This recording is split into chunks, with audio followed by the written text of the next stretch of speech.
Well, roadless travel. Mm-mm. You know, when I, this morning when I was trying to figure out what I was going to talk about again, because Sunday morning usually always changes, but I said, do I dare trust Spirit to do what needs to be done? And then you get up and you trust Spirit, and so you put it out there. You sit there and you trust Spirit. So you brought forth the song that you need to sing. Today's talk, Mission Possible. It really, when I was reading these notes that they were telling me to talk from, the thing that came to me more than anything was that knowing that everything is possible is what we really work on our own minds to embrace, to grasp. And the affirmation she put on there is, I know that anything is possible. That was the affirmation that the writer added to that. But think about it. How you open your mind, and that's all that unfolded. And when you trust yourself, you just knew. And I find it amazing how your gift just knows exactly how to come in. Now, the other thing that happened to me is that usually I get up in the morning, and one of the things I do when I start my day is Holmes 365. I usually read it. And this morning it said, divine perfection is already within us, being forever perfect and complete. We need no reunion with God because God already is in every act, every thought, every movement. God is in every plan, every purpose, and every performance. The divine presence within us creates everything, every circumstance, situation we have, ever present. Everything is Spirit. We have called the circumstance and situation things in themselves. We say that this is a certain thing and this is a certain thing. But they have never been until you call it into. We are the absolute creator of everything that is within perception. The idea of that, the wonder of that, really tells us that everything is possible. Now, how we work with this and how we understand this and how we bring it forth is what this journey is about. And knowing that is also what tells us to kind of back off from judging it, release the attachment to it if it's in the past. If it has happened, it has. The perception, and I can even remember when I was working with this guy he was a former monk, but he was also an astrologist. And he said to me, you realize everything in your perception is your creation. And I said, no. I totally argued with him. But you know how years later you find out, oh, it really is. And that's what I found out. This thing in perception, the thing that that Holmes is telling us is that if it can be changed, it's what we have created. The only thing that can be changed is the product of our perception. Spirit is always. Its existence is constant. The infinite intelligence of the universe is forever bringing newness into expression. So that is what this perception is. And if it can be shifted, we can shift it. So when we talk about this possibility, we're talking about what may come forth according to our perception. So, and another class I'm taking, this lady, Emma Curtis Hopkins, is saying, she keeps telling us to look up. And what she's telling us is to look towards what can be brought forth through us. Everything that we experience and are conscious of on this plane in this life is part of the product of our creative energy, bringing it forth. But we are spirit bringing it forth into its manifestation, but it is not permanent. So once we know that this is not permanent, that means that we can start looking at what we want to create. We can start looking at the things that are and begin to bring forth the awareness, the consciousness, the understanding that would manifest something new, something that's never been. We have that potential. Now, as we were talking about it, and then you were talking about the road that's traveled, I was sitting there and said, okay, you did exactly what I was thinking. You experienced something greater because you opened your consciousness. You sang the perfect song to match what she said. You sang the perfect song to match this whole concept of creativity. What we are experiencing is our belief. What we are manifesting. And the belief is that process. And since we are doing this, Holmes tells us, okay, I think he says it this way. He said, but I'll use the law of freedom. We create either bondage or liberty. Not that bondage really exists, but the possibility of using freedom in a limited way exists. So you can use our consciousness create that limitation. But if it created it, we can uncreate it. That's the wonder of it. There is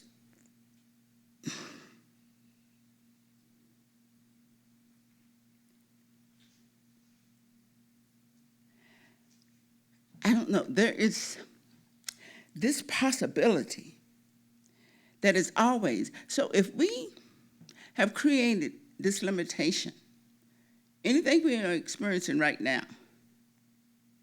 looking up, Emma Curtis Hopkins says, and we can change it.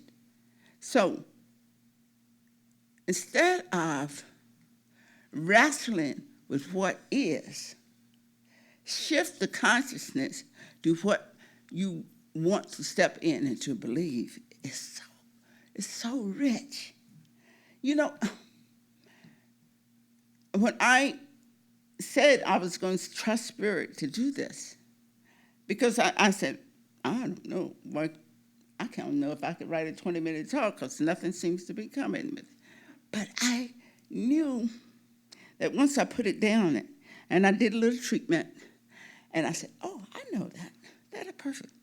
Your story and your song, all of it was just unfoldment of that idea of looking up. Oh, it's so powerful, you guys. Nothing that is has to be your tomorrow, or our tomorrow. We are the divine's means of bringing the newness of being into expression. What is our perception? And I was just thinking, I'm laughing at Mary Jane because the other night in the class, she said, I don't have to deal with it. I just focus on how I am united with spirit and everything's going to unfold like it's supposed to. And it was like a light bulb went on. And that is the way it works. When you said, okay, I'm going to do the road less travel, and you knew that that road less travel was going to bring you the newness of being. It is so wonderful, so powerful for us to know this. And I mean, they're constantly telling us this. Every teacher that you read, every person you, I read Holmes this morning, but I also read Rumi, and he said it too. And I have a book called The Angels. And you know what the book on Angels said? I want to tell you about magic, because magic tells you that there's infinite potential that you can create something new. I mean, it was like I was experiencing it just unfolding. So I come here and I sat and I'm laughing because I said, it's doing it. It is the way it happens. But one of the things that I really appreciate, all of us that are doing it, as you're doing it, every one of us are doing it. We open a door for each other. Yeah, your affirmation.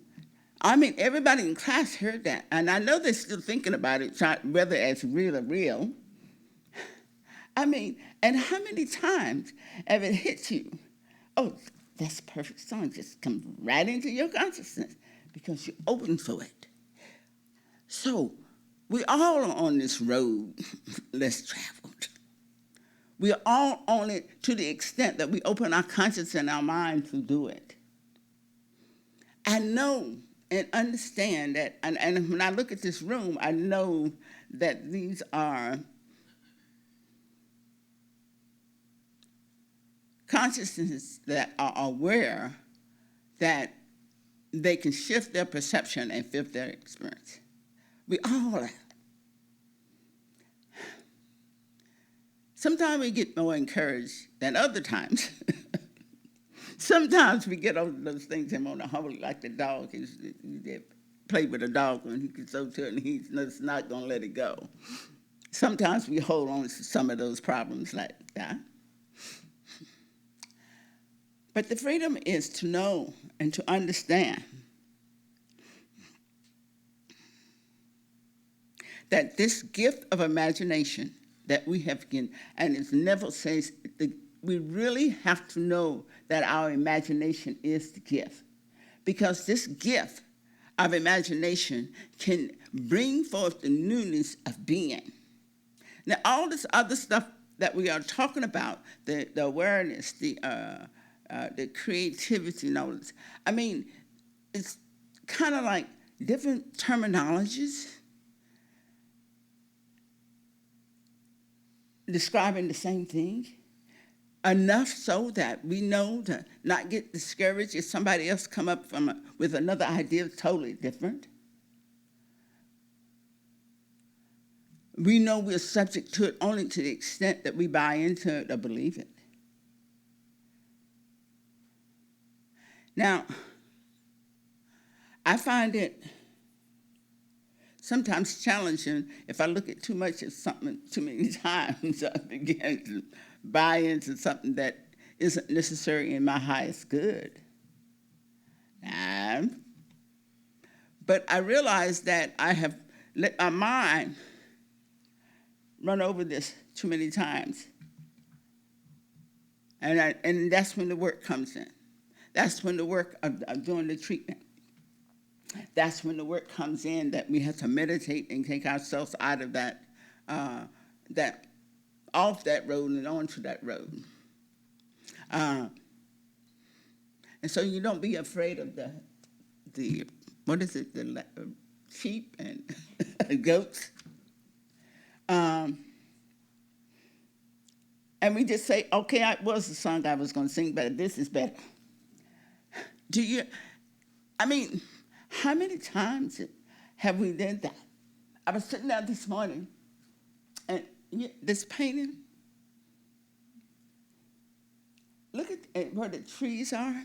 I said, okay, I want to go sit under those trees and look at that water. And as I was thinking that when I was sitting there, I said, that's strongly a possibility. How we can do this, how we can shift our experience, how we can shift how we are experiencing life is open to us. And just as I recognize that if I can repeat something, I'm going to stay in that law until I stop saying it and stop doing it and shift it and look up to what may be. That's what we all got to do.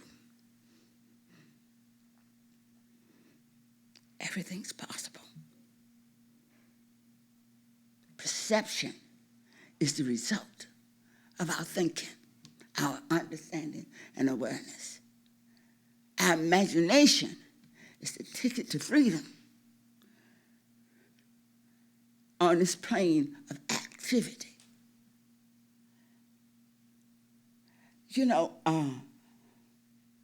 When I read this thing about bondage and being free, I realized this might be something I need to practice right now. Because I know that sometimes there are things that I'm repeating. But I know and I realize that I'm not bound by any of this. Who and what I am.